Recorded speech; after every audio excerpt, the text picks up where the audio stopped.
everybody out there. I am your host, and we are back. I'm Jessica Koch, and this is Profound Professionals.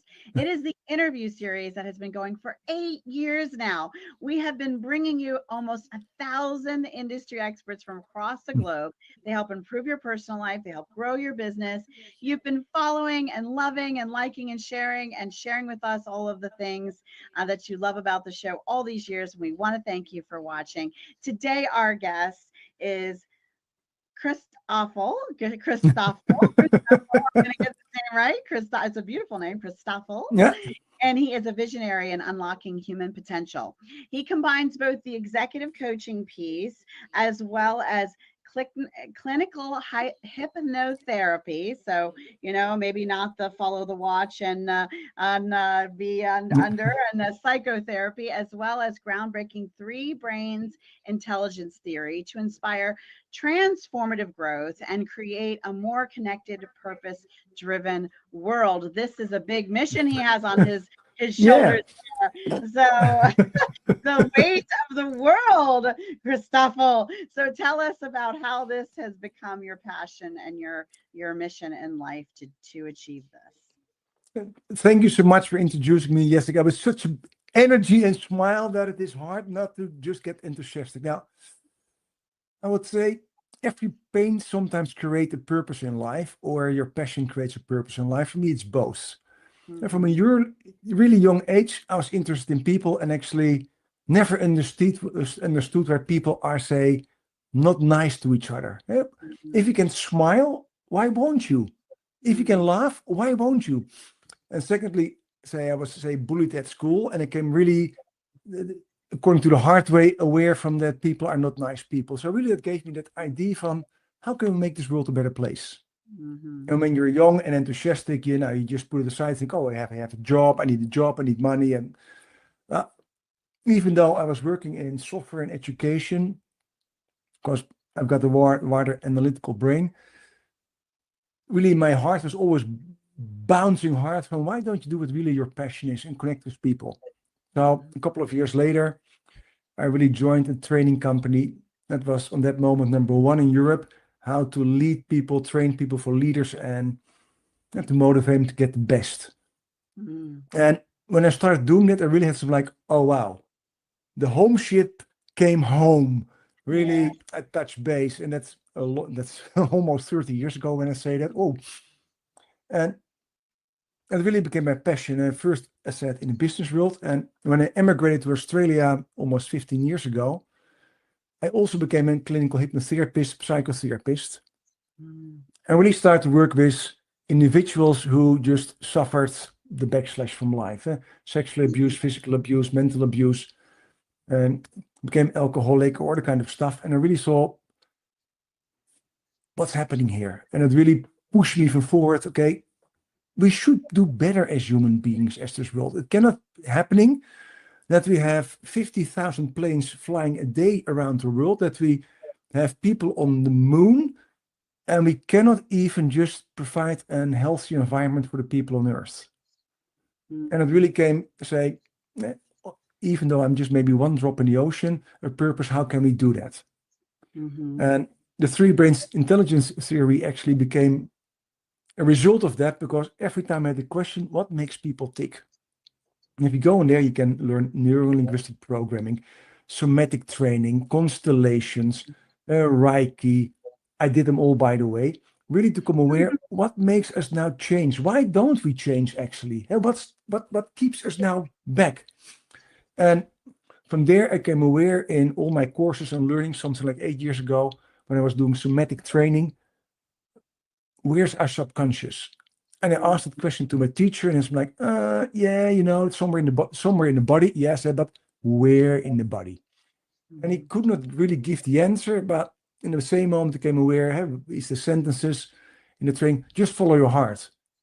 And I'm like, raise my hand. What do you mean just follow your heart? And it's the same as your gut feeling. And I thought, what does it mean? And somewhere, you open your phone, you start Googling in, follow your heart, gut feeling. And somewhere I came aware of Michael Gershwin. And he wrote the book, The Second Brain. And really describes the gut, the the viscera, so actually everything underneath your diaphragm, has 500 million brain cells. And it's like, what on beep? Why didn't I know that? Why does nobody know that? In the same moment, I became aware of HeartMath, who talks about the heart brain, and thought from, why does nobody know that? And in that moment, someone said, a light bulb came up. We have a heart brain, 100,000 brain cells. We have a gut brain, 500 million brain cells. We have one in between our ears, 100 million brain cells, or 100 trillion brain cells, actually. Say that that is true, and that would make sense. They're connected because we are one entity. And from there, really, the three-branch intelligence sparked on because they are connected. They have different responsibilities. And it gives an explanation why we keep stuck.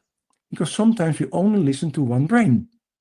And that leads us one way, while we maybe had to go to the other way, or maybe integrate those both visions to get somewhere. Now, that's my whole purpose-driven thing. And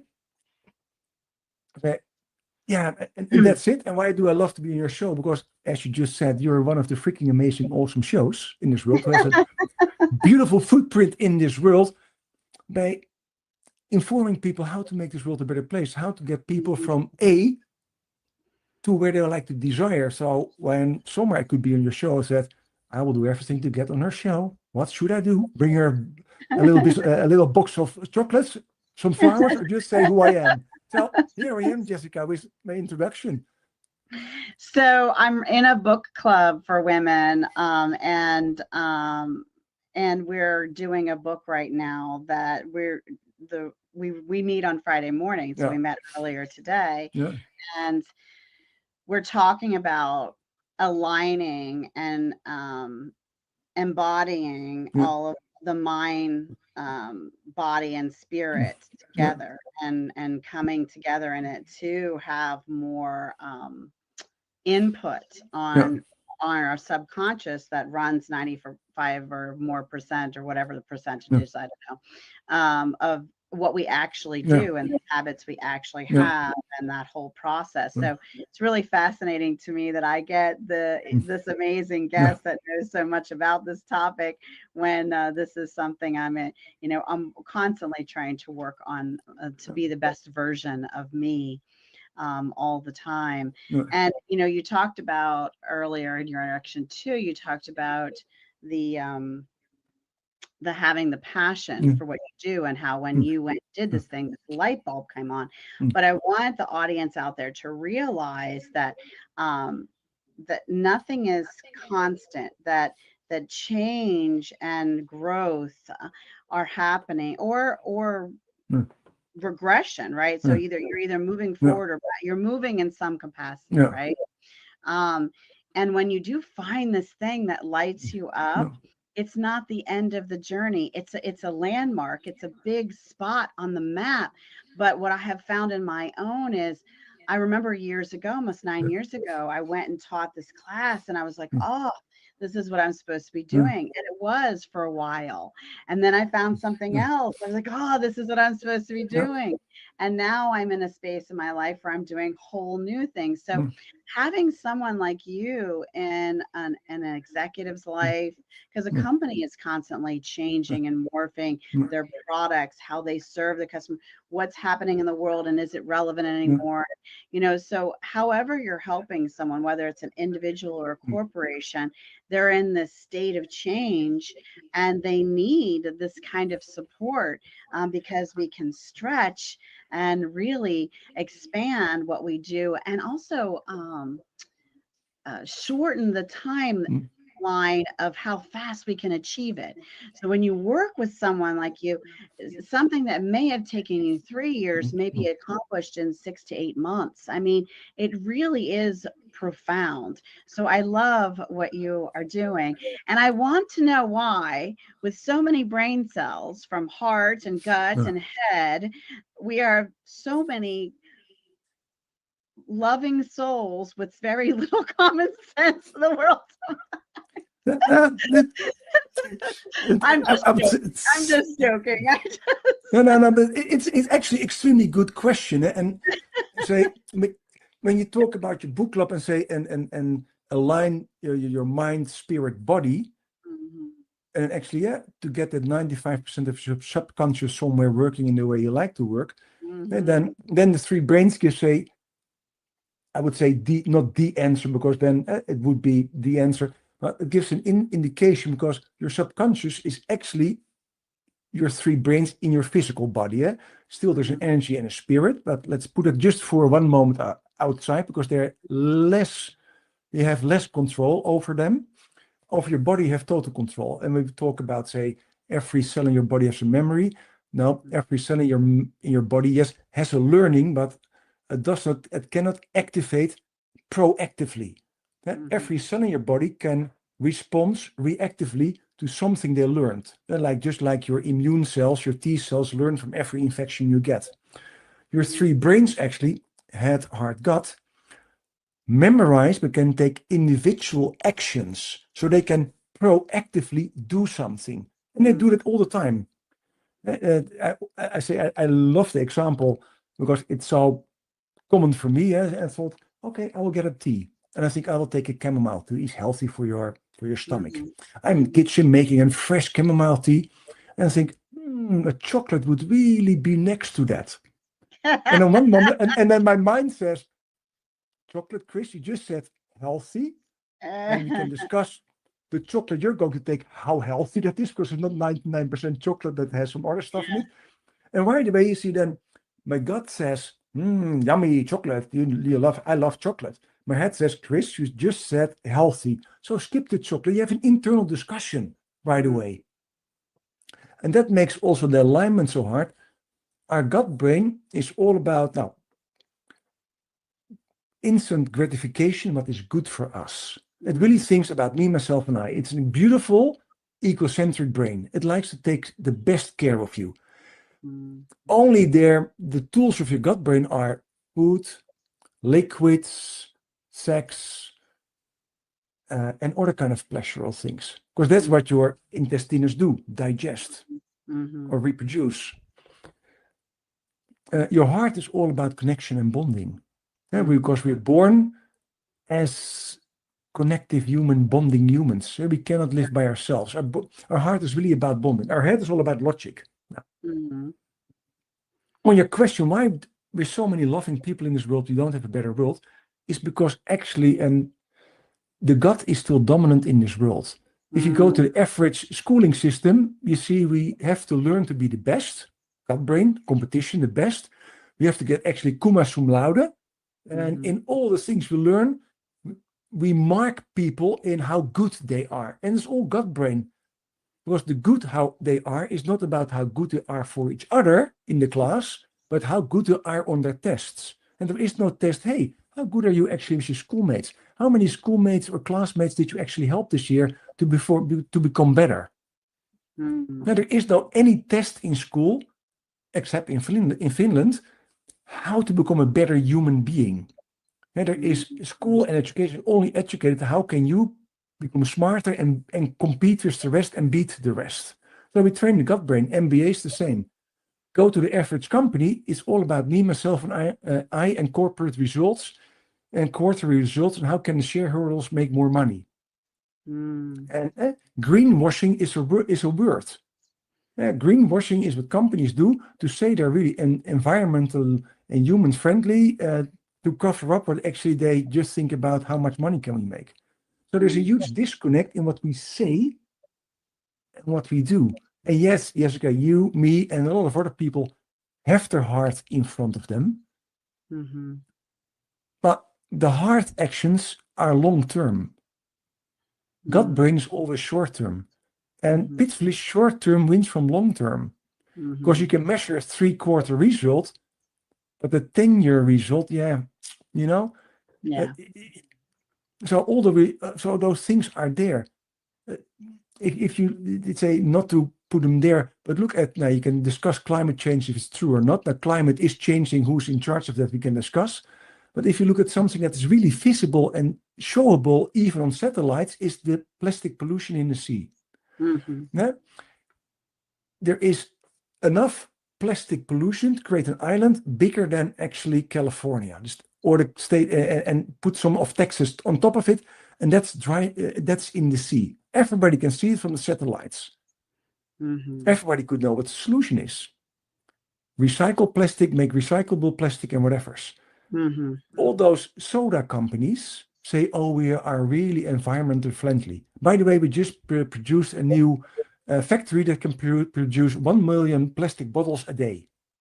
By the way, we're not responsible actually for recycling the bottles as a soda company from Coca-Cola, Pepsi-Cola, and all this kind of stuff. No, that's the final consumer. We just produce the crap and make you responsible for actually getting rid of the crap. So if you look at it, then it's you and me who think, okay, let's recycle that bottle. But the producers don't care about it. So there's a lot of disconnect in what we say and what we do. And that makes it hard. It does. So tell me, so you're working with executives and individuals. Tell me some of the ways you're doing that. So are you going in keynoting? Are you doing in-person workshops? Are you doing virtual one-on-one? Are you doing virtual group? Is it an online course? What are the different ways that you're serving your customers? I would almost say tick all of them above. That's almost true. So my main thing, because I only have 24 hours in a day, is delivering training for coaches and leaders, and I call it three brains coach certification. So I train people, one, how they have three brains, secondly, how they have actually different responsibilities, that people start listening to their own brains. So where you were talking about this morning, your book club about aligning, and learn them to align and to listen and think, hey, wow, my gut is saying A, hey, my heart is saying B. Oh, wow, they have different opinions. And also from there, to coach people and coach as a coach or coach as a leader or a manager. How do you deal with your employees? To come aware which brain is talking, also for the clients or for the colleagues, so they come aware, hey, now you're more from your heart, more from your gut, more from your head. To get you, say, the best person you are, let's align them so we can get there.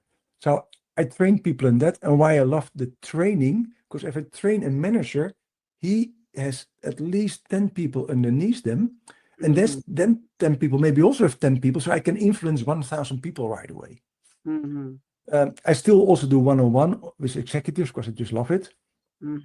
Also still work with individuals who just coming with the personal issues that can come from an PTSD trauma experience on to almost there, Chris, do you still do stop smoking or stop drinking? Because that's really an issue for me. And most times there's an underlying issue why they keep on doing that. So I still did. And yes, I also wrote a book. I'm busy with a new book, actually, to bring it out. Because, as you know, the cheapest way to learn is or to listen to your podcast or to buy a book for 10 euros or to $10. That's why I also put it out there. Because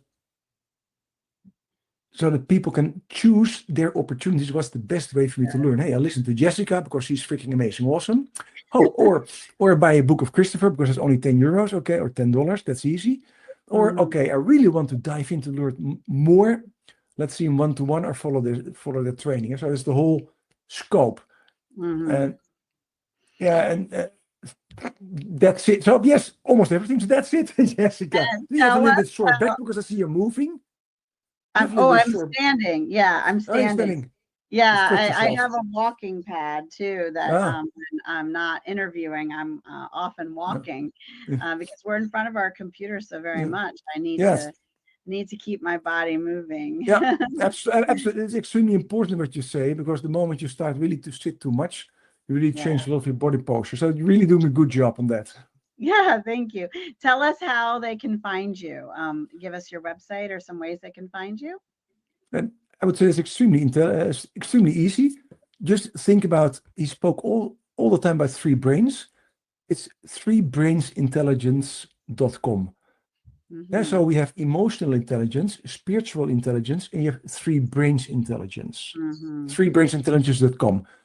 You search that, you put it in Google. Number 3. So if you're that's the number 3. Yeah, really the number 3 brainsintelligence.com. But if you type in threebrainsintelligence.com, probably you find the same.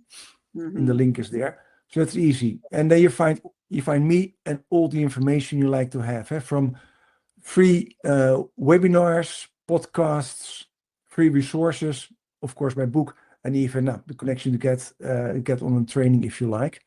Mm-hmm.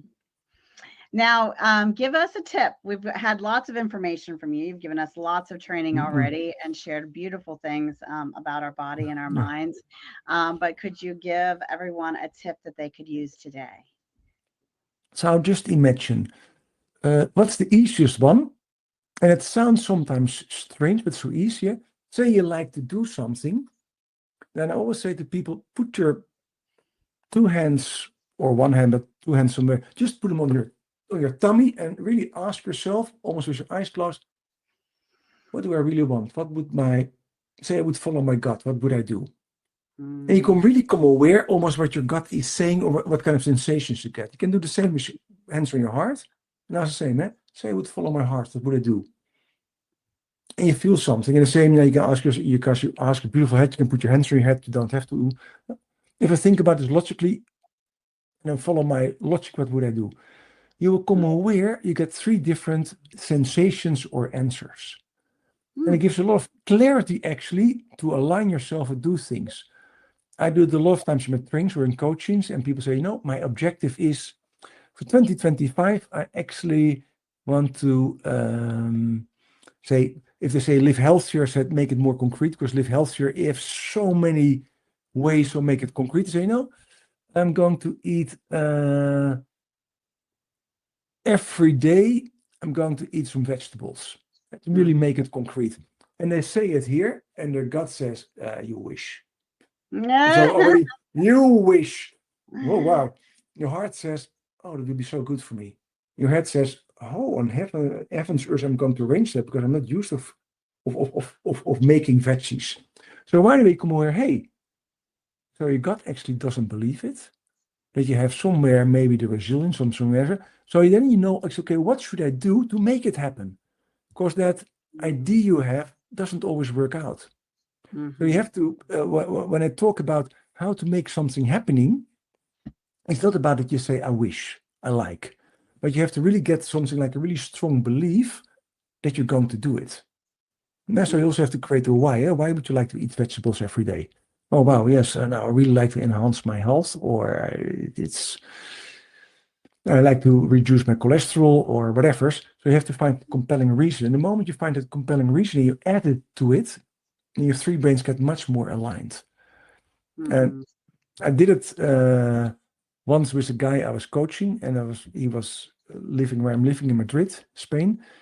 And he said, Chris, but it is so hard. I said, why don't we do shopping together? And he said, why not? And we went into one of those big shopping malls, and we're walking through the aisles. And he said, okay, I think I'm going to grab that one. I said, okay, when you grab that one, hold it in your hands, put your hand in your tummy, say, do I really like to have now? And read out what was there. It was something like a cereal with 45% sugars in it. And he put his hands on his gut.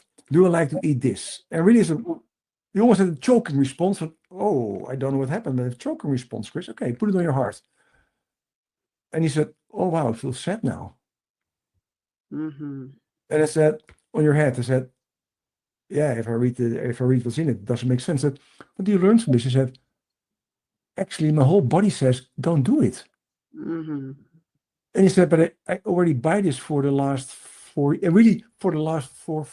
years. And you hear them almost. I said, so what would you decide now? And he said, now I'm going to put this back and I'm going to walk somewhere else. He said, but how does this happen? I said, now you actually start listening to your body, what your body wants. What's good for you. So we went on and we ended up, say, in a healthy cereal. And he was at the counter to pay. And he said, Chris, what I now have in my shopping chart, I never had in that. I never had those kind of stuff. What happened with me now? I said, now for the first time, you aligned your 3 brains and start listening to your own body and your own needs, what your body says to buy. He said, yeah, but there is no sugar, no other kind of stuff or cupcakes or things in my. He said, no, your body doesn't want that. But your body doesn't want to have cupcakes. And he sent me a couple of months later an email. And he said, Chris, you don't know what happened with me. I already lost 5 kilos. I feel much more energized, much more fit. And actually in my work, I do this with all my colleagues and my clients. And my team performance went up for 25%. in 3 months, I said, I don't know what kind of magic you did with me, but something totally changed in me. And actually, the only thing it did is what you did this morning, Jessica, really aligning Yeah. your three brains in your body. Well, So and that's I would say one thing to that is when you have made a decision and you have gotten this alignment, you are starting to listen to yourself, realize that you're going to have a day where you eat the chocolate. And what I have been doing and I actually had a day like that yesterday where I had some chocolates came in the house, it's Christmas time, and I had the chocolate and I said, okay, well, what can I do and my support system around me do so that I don't, I can, and it really is, the magic really is taking that pause before you take the action.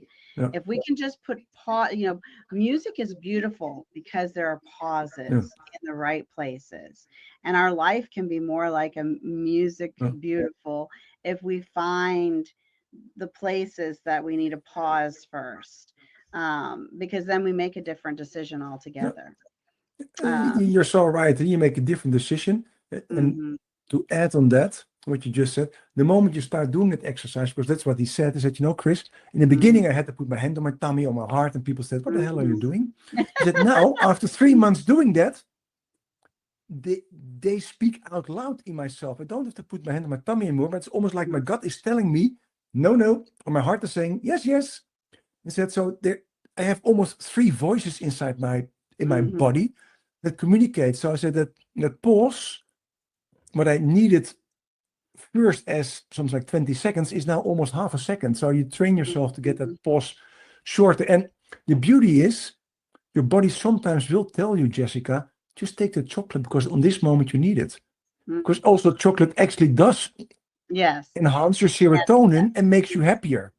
That's something else as eating the whole chocolate bar, because that doesn't make you healthy anymore. Because then your gut says, oh wow, we got an overflux of sugar and of cacao butter, and that's really not healthy for me anymore because my liver is now making overtime. But 1 or 2 pieces are on this time awesome and great. Chocolate is a real medicine if you take it, say, in the most pure form or the less thing. But even just say an other kind of chocolate is amazing. But your body will give you an idea. Sometimes your body says, just give me some salted peanuts. And maybe you said, oh, salted peanuts are not healthy. But in that moment, your body needs those nutritions that also peanuts have. And maybe it needs some salt. But if you really start listening to your body will say what it needs. But you really have to start really clear listening without the judgment. Oh, what are you saying now? But start being curious. What is your body or your heart and gut really telling you? And they will give you beautiful directions. Well, and also your brain is great because, for example, one of the solutions I have for when I do, because it's not often for me to really want something sweet, but just occasion. And your brain can come up with a solution for that, where I found the amazing recipe that is actually, it's a form of fudge, but it's made with black beans and the sweetener in it is dates, and pure the cocoa. And it's delicious and smooth and wonderful. And I make a batch, I freeze it and only have the little bit, but it's still a much better solution than some of the processed other things. Absolutely. Dates is the best sugar. Again, there's one thing about, say, food, because we talk now about food. So your gut can say, to make it simple, 2 things about eating. 1, because the body needs it. It needs the nutrition, it needs the value, and it can even be sugar. Or the other one is, I need it to soothe myself, based, say, on a void or a pain we have. And when I work, say, with so many clients in Australia, I saw that half of the people who wanted to have a weight loss with me actually had a traumatic experience. And based on the traumatic experience, the gut said, okay, I'm going to help you. And by the way, the help is chocolate, wine, beer, Chardonnay, red wine, and all kind of stuff. Ben and Jerry therapy, ice cream therapy, and all those therapies, because the gut, that's the tool from the gut to make you feel happy. So also when you listen to your own gut, listen, why do you need it? Do you need it to feed the body with nutrition, or do you need to feed me because I feel sad, sorry, emotional? The moment the gut says, I'm going to feed you because you are emotional, then the answer is no. Mm-hmm. Because then you need something else. Then you need actually to work on the emotion. So I'd just like to add on that, because people, oh yes, my body just said eat a chocolate bar, Chris. You just said it's good. No, no, no. Ask first, why would you like to give me this? Is it for nutrition, or is it actually for soothing and pain, avoid a sadness and emotion? Mm-hmm. And that makes a massive difference. Eh? And I just like to say it because Christmas, Hanukkah, and all those eating festivals are coming to us, to really be aware, what is your really body telling you? Eh? What is the reason it wants to do it? And if you get that answer clear, and adding what you just said, Jessica, that pause in there. Okay, let's pause. What does my body really tell me? Nutrition's, or does it like to fill an emotional gap? Fill an emotional gap. Okay, pause again. What can I do instead of eating the whole ice cream bucket empty for that? And then life becomes easy. Easier. Let's make it easier. Yes. And on the topic of food, one last time, the other great thing that's been helping me is having a plan. So you do know all these holidays and festivals are coming. You do know things are coming. And we're Italian family, and I'm making big lasagna for the family for Christmas because that's what they want, and I'm making all these things. Well, I also made for myself and put in the freezer, and I'll pull out later when it's time for Christmas. Is I made spaghetti squash, instead. So I'll have squash and I'll have a little sauce and I'll have a little salad, and so I'll still eat with my family, but I have a plan so that I don't overdo it and then just get bad and beat myself up the next day. So having a plan for the things, for your goals that you're trying, whether it's food or work or whatever your goals are, is going to help you too, especially as things are coming that might derail you from your achievement. Absolutely. A plan is bringing your head in with the logic, what is healthy to do. Eh? I always say to people, especially in holiday season, I put 3/4 of the food on my plate. But it gives me all the opportunity to take a second plate of something else. So I really choose deliberately to eat less of a plate. So I can always choose for dessert, because I also love the desserts and all this kind of stuff. But there's still space. Instead of stuffing your whole plate full and think, oh, there's still dessert. Okay, I can still stuff something extra on it. And that's actually the logical, what you say, the plan you have to make. And smaller plates. Smaller plates. Also helps. All the tricks, all they're logical things, but you can plan before yourself. Yes. And it's easier to say to somebody, okay, yes, I have enough on my plate. That's easier to say than not, and start eating it. And that's always good. Okay, and if you have less on your plate, you can always take a second plate. And by the way, do you know what's in me? Like, you're from an Italian family. I'm from a Jewish Christian family, so I know the eating festivals. Yes. So, and it's the best compliment you can give to the cook or to your mom or to whatever, to have a second plate. Yeah. So it's better to have less on your plate so you can take a second plate. Because then mommy says, oh, you love my food, you take a second plate. Yes, I love your food, mommy. I get a second plate. Instead of having a full plate, because mama only counts the number of plates, not how much you put on your plate. Well, the other thing that helps is also telling someone that you love, that you have this goal, you have this plan, or working with someone like you is why that's such a benefit, because when you say it out loud, you make a commitment, and especially to your support community, if you happen to have that in your family, that's wonderful, because they'll cheer you on in the right direction, especially if you have a healthy relationship and not make you feel bad about it. So that's very good. Yeah, so we right away discussed all the solutions actually for now all the holiday festivals we have. That's right. But also engage the three brains. Ask the gut brain, the why do you like to put so much on your plate or in my mouth, and why is it? Nutrition's or for filling an emotional gap, and even your family is an emotional gap. I like to please mommy or cousin, so I'm going to put more on my plate. Okay, so that's an emotional reason. What could be a rational reason for that? And bring the head in. Rational reason is, hey, mommy, cousin, I love your food. Put me a little bit less on my plate so I can take a second plate or even something else, because I love your food. I like to taste everything. Yeah. And it makes so much sense. It does. Those questions. It makes a lot of sense. So, how about one of my other favorite things we've done since our first episode is you get typing out there, you watching, you already know. We're going to talk about a cause that's close to your heart. So, if you type out in the chat, maybe a cause you started yourself or one you love to support, and you hit that share button, we might inspire someone to give time, treasure, or talent to the cause you love and care about, or maybe even to Christoffel's cause that he cares about. Or maybe we'll just remind them, oh, yeah, they have a cause they love, and we'll inspire someone to do something kind today. And that would make our show the best show ever. So what's a cause that you care about? It's always the Salvation Army. I can type that, Salvation Army. And why is that? Because Army, yes. Why we all know it, but it doesn't mean we all contribute or help them. And those people do so much good without any self-interest in there. They just help the less fortunate. And in all ways it is, and especially now. And I was talking about, it was a friend who lives in San Diego, and he said, Chris, do you know how many homeless people there are now on this moment on the streets? I said, I don't know. I said, but don't give me a number because probably I'm going to cry. And the Salvation Army is there. And the Salvation Army gives a lot of support to a lot of things. And it also, I come aware, and I will discuss with somebody else, giving gives also you a good feeling. And if you give something to the Salvation Army, if it's now your second-hand clothes or the couch you don't use in your living home anymore, or your refrigerator, it gives a good feeling to give something.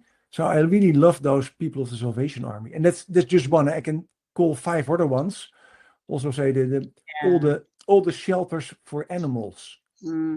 All the animal shelters is the second one I always have on my list, because everybody loves puppies and little cats or little dogs, and if they become a little bit more adult, then they push them away again like they are just a replaceable. And those animal shelters do so much good and put so much humanity in that part. So I could not choose, Jessica, so excuse me for that, but those are, I say, in my heart always. Because one, they do good for the people, the other ones do really good for the animals. And actually, I have to say, if you like to see if somebody is really good, see how they treat animals. Well, and animals are also very therapeutic, just absolutely. being around them and petting them, and that engagement and animals can be very healing for you. So it is the research. There's a lot of research done. The moment you start petting your cat or your dog, your cortisol levels actually decrease. So everything that causes stress in your body goes down. Your serotonin and your dopamine actually rises up. So you create more happiness and relaxation yourself. It's the cheapest therapy you can do. Start cuddling your pet. That's right. That's right. And actually, it also releases oxytocin. That comes from the heart, and that's the cuddling and the love thing. So those two I have there. So you can choose, Jessica, whatever you like. But those two are in my heart. We have had many pets over the years. We have 7 children and 8 grandchildren. And in the 7 children, we've had lots of dogs and hamsters and cats and bunnies and birds and lizards. And then we have nothing for a long time. We had nothing because they all passed away. And went to doggy heaven or pet heaven.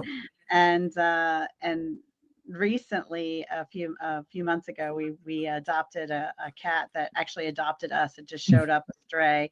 We had all the things done for it, and we named her Meow Meow Jingles. So awesome. So we have a new pet in the house. So we love the pets also.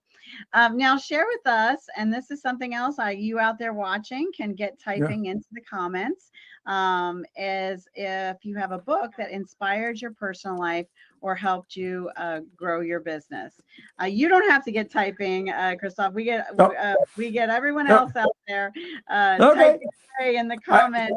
I listen right away to you, Jessica. Start typing. I know, you follow directions. No, I'm telling all you out there watching, get typing in the comments and share with us so that when you hit that share button or someone else does, they might learn about the book that inspired you. So tell us about a book that inspired your life. There's one book that I almost always say that inspired me is The Alchemist from Paolo Coelho.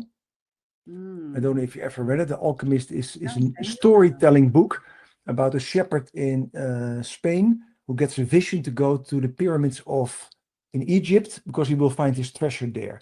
And the whole book's about the journey he makes as a shepherd to sell his sheep, to go to Morocco, and from Morocco to Egypt.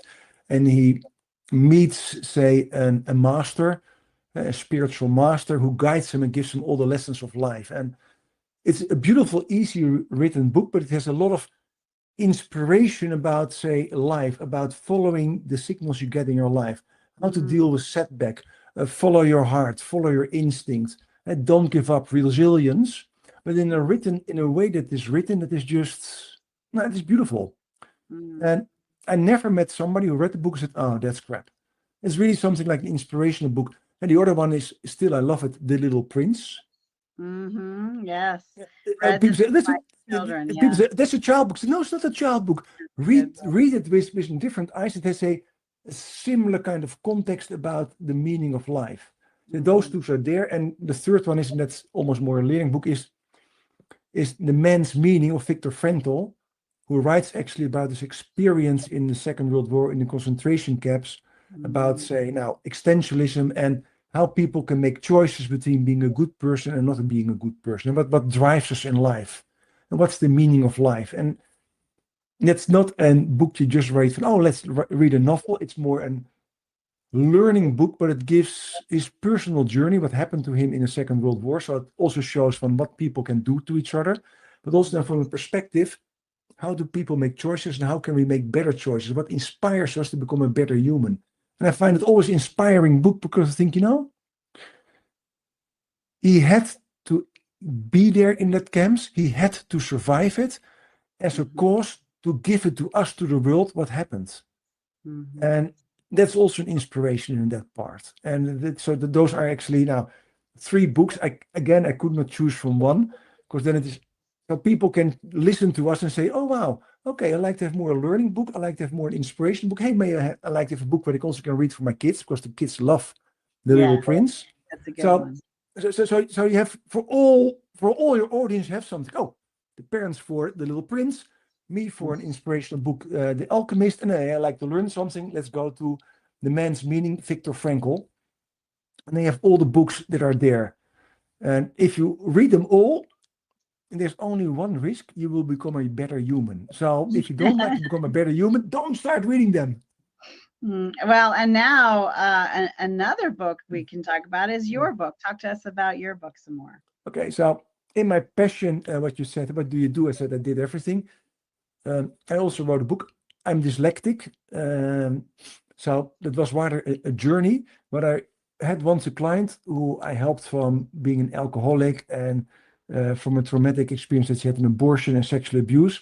And she said, Chris, you have to put it in a book. And I still remember, said, I cannot write, I'm dyslexic. And she almost slapped me through my own room. She said, so you made me stop drinking 2 bottles of wine. You get me over my sexual abuse. You get me over my traumatic experience that I had an abortion. And now you're going to say you have a limiting belief not writing a book? And I thought, oh, now...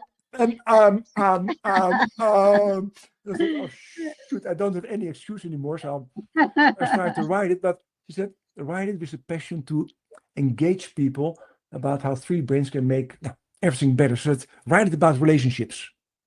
That makes sense. So I wrote the book, Relationships, Which Brain is Talking? And it's about, you could say, personal relationships, but actually about every relationship in your life. And how your 3 brains actually make a relationship amazing, or make it, say, something that you should have been divorcing already from day one, but you kept in it for a couple of years. So it gives you actually a blueprint how to deal with relationships, how to make good relationships, and what are your own pitfalls in making relationships. Are you too much gut, too much heart, too much head brain dominant? That actually steers you to a specific kind of relationship that is maybe not the best for you on the long run. Right. And everybody who follows my training has to read that book. Otherwise, I don't bring up the sales. So I'm not kidding. But the funny part is they always have to, I have to read the book. And then they ask me, but Chris, this is more about coaching and about leadership. Why a book about relationships? And everybody who reads it said, Chris, this book is just freaking amazing. I read it and I now understand why I had actually breakup with that person. Now I understand why this colleague and I have an issue. Now I understand actually what I have to do to get that colleague or employee engaged. Now I know how to deal better with my boss. Now I know actually what I have to do with my kids. Mhm. Why does not, and then they say, ask me, why does not everybody read this book? I said, yeah, that's a good question. Maybe you should put it on LinkedIn, Facebook, on Instagram by yourself and start saying that to everybody instead of asking me. But it is the best compliment I get because it makes them aware, oh, wow, I can transform myself to have better and healthier relationships. And that's, now, again, that is so much good because when you look at statistics, more than 30% of kids have an insecure attachment in America. Mhm.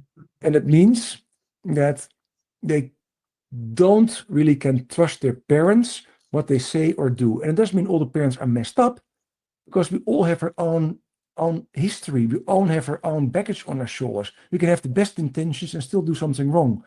Mhm. By reading this book, we can bring that number down and create a healthier world. Because also educating kids actually means, hey, which brain of me is talking? What do I do actually with my kids in educating them? Now, you have already 7 kids and so many grandkids. So for Mhm. us, and I have also 3 adult kids, it's maybe a little bit too late. But for all those others, it's amazing. No, I My don't think three, it's too late because even my relationships with my adult children yeah, continue to yeah, change. My relationships with my yeah, grandchildren are growing, yeah. So I So think it's true. never too late.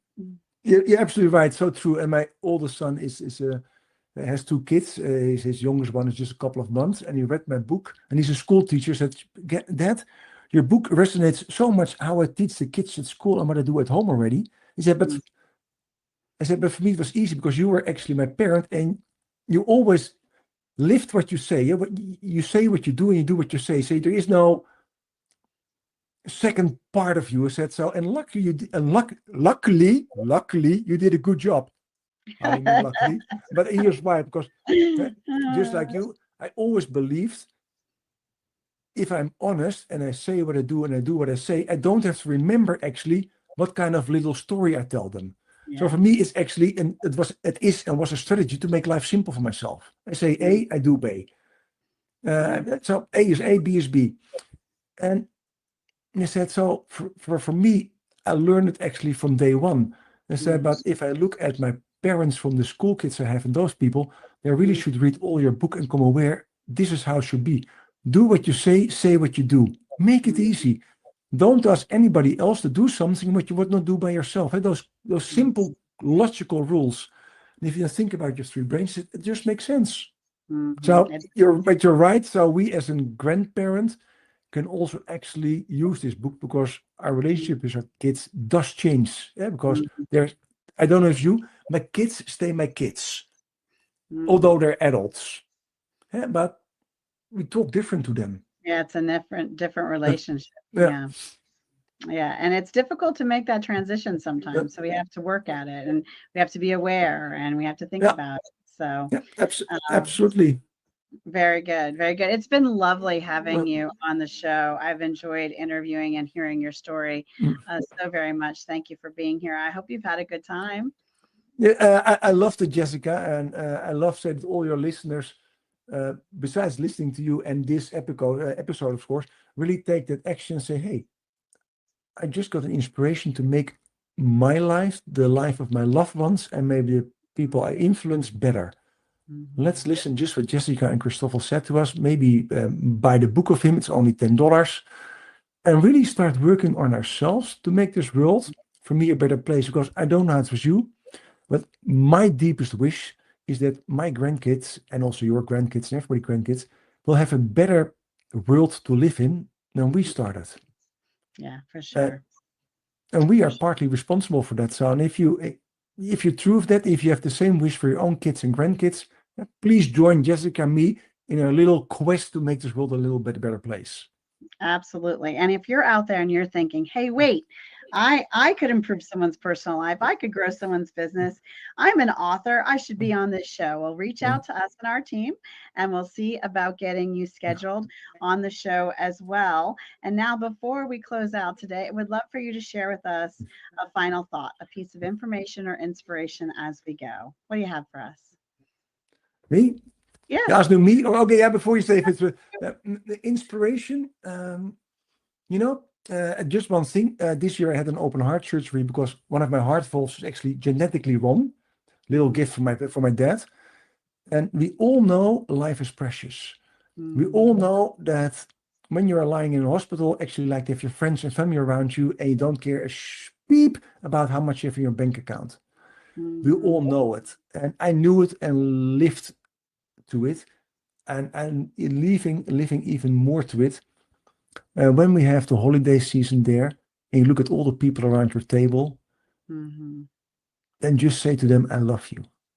And really start loving them and start saying it, because you never know when it's too late when you have to say that to them. And of course, that also means say it to yourself. Say to yourself, I love you, because we all know what is imperfect from us, according to the media and all the social media that surround us, how we should be perfect in our shape, our body, or mind.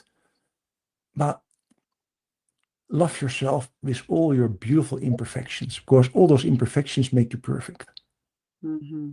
Yeah, if you love yourself, then you can love others better. So absolutely. For sure. Thank you again for being on the show. And thank you all of you for watching and sharing and commenting and being a part of our community and our world. And until next time, be kind to yourself out there and be kind to each other. Bye, everybody.